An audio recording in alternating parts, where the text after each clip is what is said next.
In celebration of Earth Month, we'd like to thank this month's sponsor, Big Pivot Partners. Big Pivot is an award-winning communications design firm with solutions ranging from sustainability and corporate responsibility projects like ESG, DE&I, and TCFD reports to investor communications. As strategic consultants, they've earned a reputation for delivering strategic, creative solutions with hands-on project management that ensures projects deliver on time and within budget. Enjoy this episode. Hi everyone, welcome back to ESG Decoded. I'm your host, Kaitlyn Allen, and today I am welcoming Josh Hile of Citizen Mint to the podcast. Hey Josh. Hey, I'm so excited to be here. I know, we had an extraordinarily long tech difficulty moment before this, so very happy to get started. We're going to be talking about democratizing access to impact investing. So a lot of folks may know this, that I just love the concept of impact investing, the idea that we can prosper while solving shared global challenges. I think it's the name of the game really in the end. And so Josh has a new platform called Citizen Mint that's aiming to support democratization of access to invest capital for impact. So we're really excited to talk about that. First, I will introduce Josh. So prior to becoming the co-founder and CEO of Citizen Mint, Josh was the director of investment strategy and research at Laird Norton Wealth Management, a $16 billion registered investment advisor headquartered in Seattle.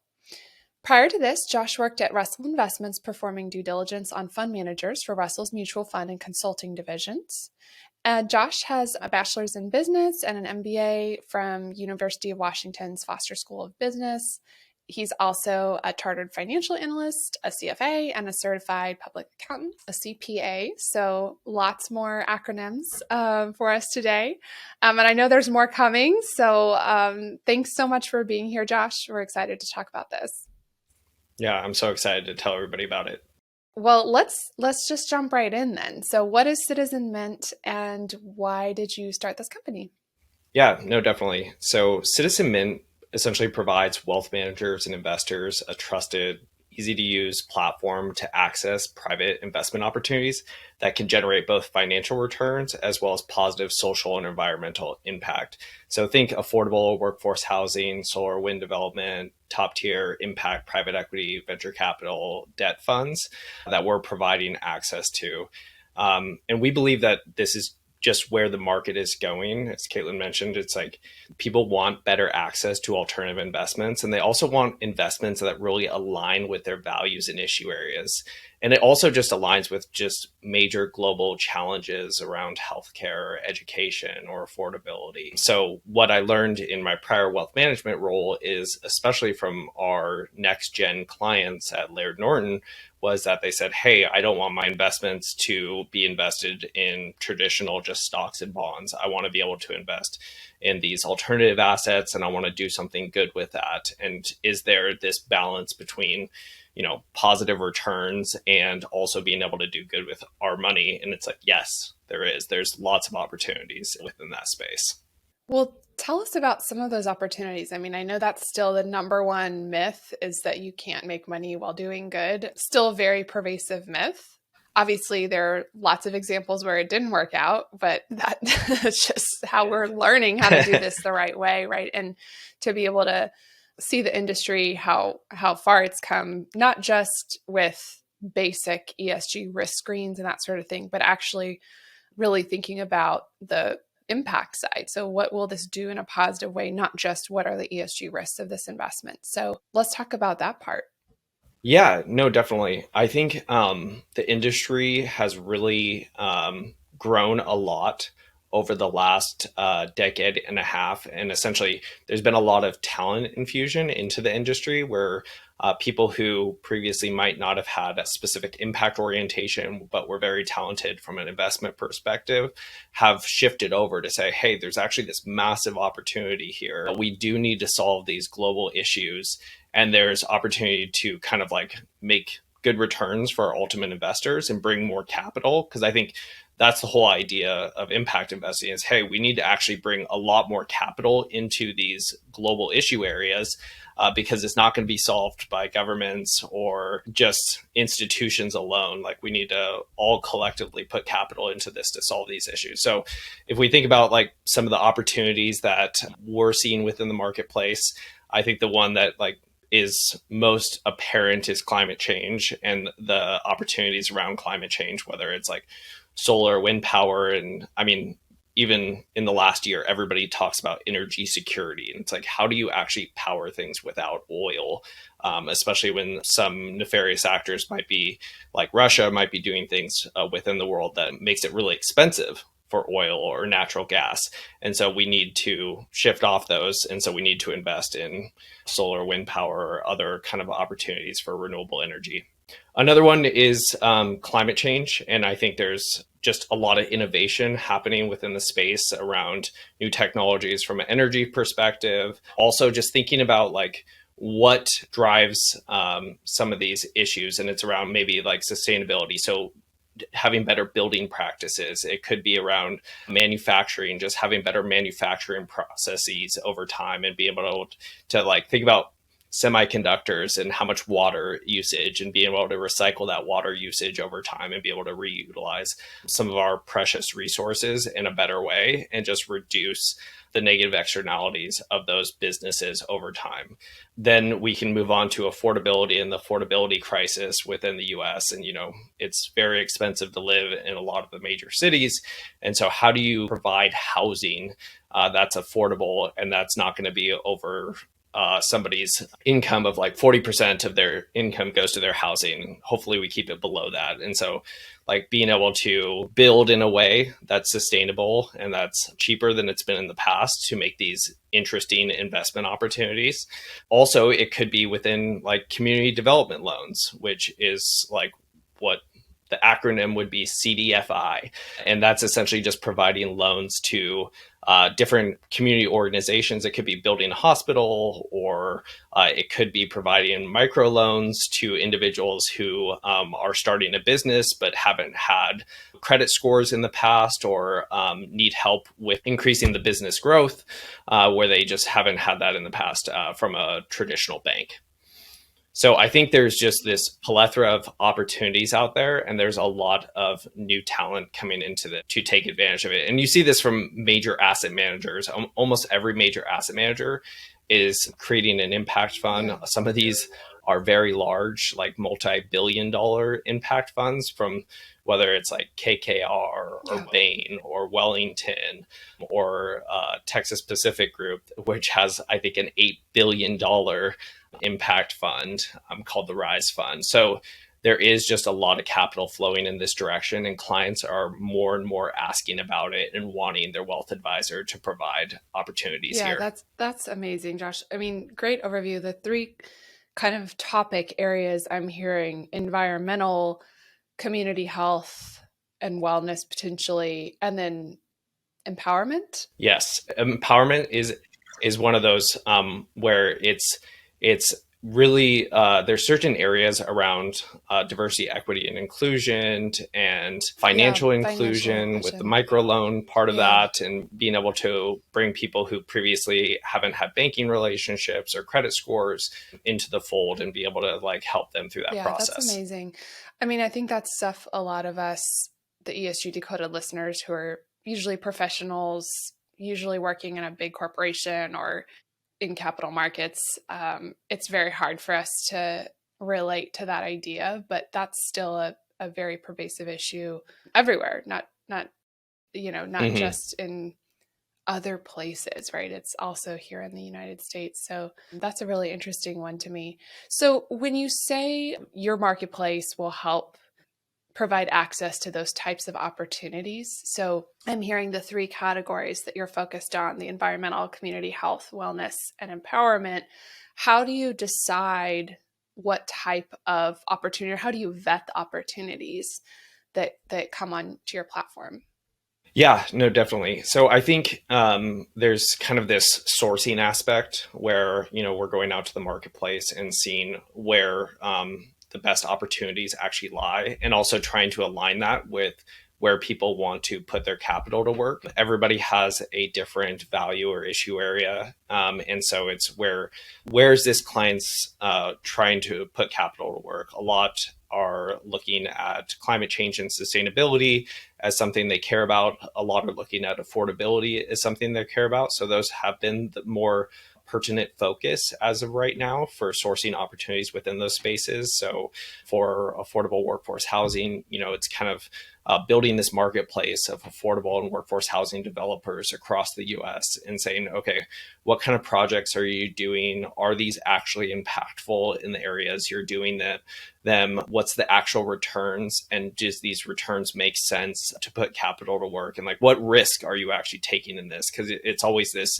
return versus risk dynamic. From an institutional research standpoint, we have to find like really great opportunities for our clients and highly curated and kind of do all the back end due diligence work that does take a lot of time. So, doing reference checks, doing background checks, reviewing the comps in the area, or just like what other buildings are selling for and what's the rents of these buildings. And then also saying like, for a lot of the affordable workforce housing opportunities we're doing, we're really focused on this kind of what we call the missing middle.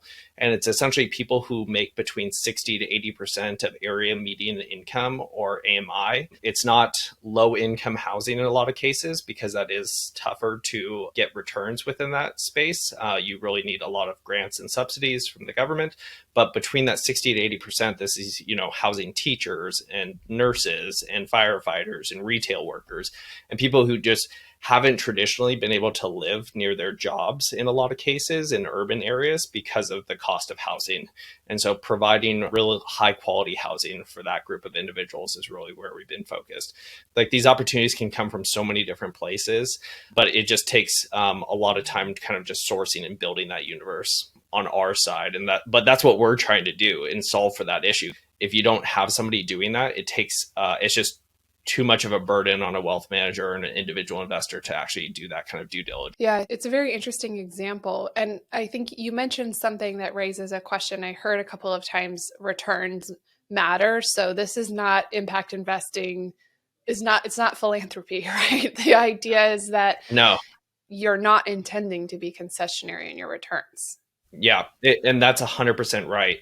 And like, there is concessionary impact investing. We've just decided that that's not where we're going to be within the marketplace. And some people think of impact investing as concessionary. We're like, it doesn't have to be. And there's still this ability to get benchmark or better returns within these particular opportunities and still do good in the world. And I think it's just, you see it from the opportunity set, you see it from who the talent that's flowing in from an investment perspective. They believe the same thing. So I think that we're just in a mind shift of where people are going for the future. So something else that's important here, so your project, and we can just use the affordable housing example, your project is intended to offer housing to at a more reasonable price point for the professionals that work in the world. Yep. And are so critical in our communities. How do you measure that you actually had an impact? How do you know at the end of the day that your impact investment did the good that you wanted it to do? No, that's a great question. I think on the front end, we kind of have some metrics where we say, okay, how many people are we housing, and what area median income are we housing them? How many jobs is this creating? And that's when we're kind of building the project and doing the construction team is doing the development. And then on the back end of that is, actually taking quizzes or surveys with the residents who actually do move into the building and saying, how much did you drive before you moved into this building? And how much do you drive now?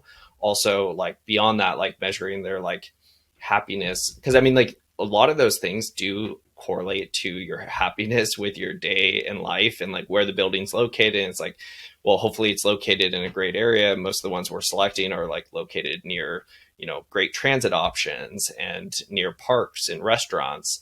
And so like, hopefully that does add to their lifestyle and what they're able to do with that. So we can take those measurements and we can have those as like actual like real measurements and show those to our investors. But then beyond that, we're also looking at water usage of the building and energy usage of the building and determining like, because I mean, a lot of these buildings are built very green from that perspective where, you know, they're up to code or they're almost LEED certified in a lot of cases.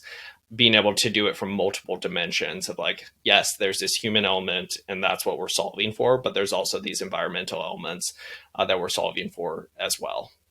So that's a really helpful example. So overall, for the impact measurement, you kind of have the front end type of metrics that you're looking for, and Yep. then you have the, I guess it's not just back end as if it's over, right? Like kind of the continual Yeah. metrics that both capture the impact on the people and the impact on other issues like environmental, for example. This isn't like random, like it feels good, we think it'll make impact. It's like, no, you're actually making sure it does. And I think that's what the investors want, is they want to feel that they actually made a difference, and that there is one of the things like that's key to our impact mission is like it needs to be measurable.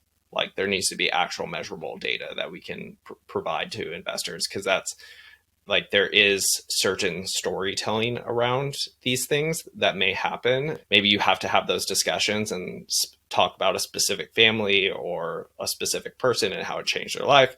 But at the same time, there is measurable options to do this. And some of it's easier on like the sustainability and like renewable energy side where it's just carbon abatement.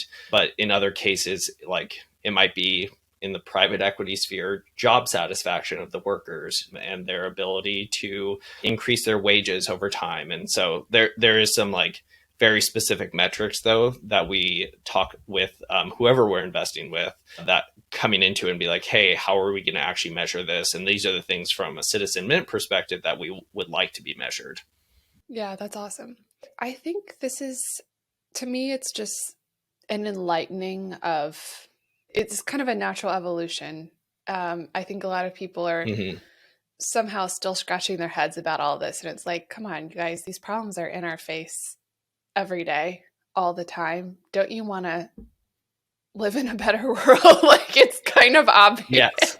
Yes. So I just think it's cool that there's this natural evolution you were talking about with the talent, for example, the talent inflows, the new ideas on how to prosper while making an impact. So I think it's really cool and really neat that Citizen Mint is able to kind of fill one of those gaps to make it more accessible. So let's end with just talking about your vision. So where do you see this all going? I kind of still feel like we're at the beginning of an era. I think a lot of us came into ESG investing, corporate ESG, sustainability, all of this kind of not directly in our careers because it wasn't really a thing when we were in college. I mean, it was a thing. There were programs, but like you couldn't get a master's. At least I didn't know you could. Yeah. There was one. I didn't know about it. So I feel like we're at the beginning. Where do you see this going? What's your vision? Yeah, and that's a great point. I do feel like we're really hitting that inflection point at the current point in time where people are talking about it. It is like, I mean, corporations are very much driving a lot of these discussions, whether it's like Amazon or Microsoft having these massive internal funds to deal with some of these issues, whether it's around affordable housing or energy usage or whatever it might be. You see every like very major universities putting a sustainability or impact program. So whether it's Stanford's sustainability program, and I think they got a massive over $100 million grant for that. Duke has a very well-known impact program. USC has a very well-known impact program.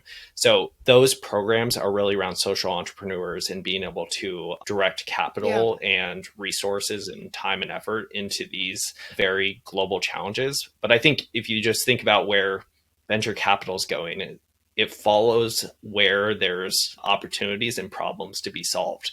So education is a huge problem we're going to have to solve. Healthcare is a huge problem we're going to have to solve. Sustainability is a huge problem. Affordability. So it's like people are saying there is these massive opportunity sets. They're multi-trillion-dollar opportunities, and we should be going after these. And there's money to be made on this at the same time. And you can put your capital work in these things that everybody says, hey, we actually do need to do something here. So how can we be innovative and do something within this space? And how can we drive capital to this space? And I think for our generation, it's saying, that's where I want my money invested. And I want to actually see the impact that's happening. I want it to be measurable. And I want to know that I'm doing my part with my capital, but also securing my financial future at the same time. That's really important for people. And that's what we're trying to do. So I think from an overall vision standpoint, I think we are moving into a place where most investing will be impact investing in the future. It might not even be called that, because essentially once you move over that hump where it's just well, that's just investing. We're going to do good and we're going to get returns at the same time, and we're going to go after these challenges. So we're trying to say, we want to be on the forefront of that and provide better options for individuals to get their capital invested faster. So, and more easily with their wealth advisor. Very cool. Yeah, I love that. Yeah. That vision. So it'll just be investing. Going from impact investing, ESG investing, it's just going to be investing. Yes. I will say one more thing that occurred to me while you were speaking, which is, the other side of the coin here is realizing that, say, traditional, I hate to use that word because what is traditional investing, but say pre this movement or pre-impact investing, it is the sole focus on returns that has actually caused a lot of the challenges that we're now trying to solve. So the affordable housing crisis, again, perfect example. I think that it's also that sort of front end of hey, we could make money doing this thing. Well, of course we could. We could make money doing lots and lots of things. We could also deal drugs, but are we going to deal drugs? Yeah. Because is it right to deal drugs? Is it right to make an investment that is going to drive up the cost of living for everybody in the area? I mean, these are the things that I think on the front end, people within these large corporations, within investment houses, within capital markets more generally, we need to be thinking about that. Yeah, of course we could make money doing that. Should we make money doing that? Or could we put that capital to work to actually solve the problem that's been created? Or do we want to exacerbate it? Yeah. So there's that front end too. Yeah, no, definitely. And I think people are really being more thoughtful around those very specific issues, because it does over time drive how people see their brand. And there's been high correlation with brands that are more sustainability focused being worth a lot more over time and just having better customer loyalty. So I think they have to think about these specific issues. Yeah. Josh, thanks for being on. I think it's been a really interesting conversation. I loved talking about the affordable housing as kind of the example we use throughout all of this, because people today, all they think when they think ESG is climate change or diversity, equity, inclusion. Sure, those are two complex issues within E&S, but there's so much more. I love that we kind of had a different type of conversation today. So thank you so much. Yeah, no, it was great. Of course. Thank you so much for having me. Thank you. Thanks again to this month's sponsor, Big Pivot Partners. Learn more by visiting www.bigpivot.net.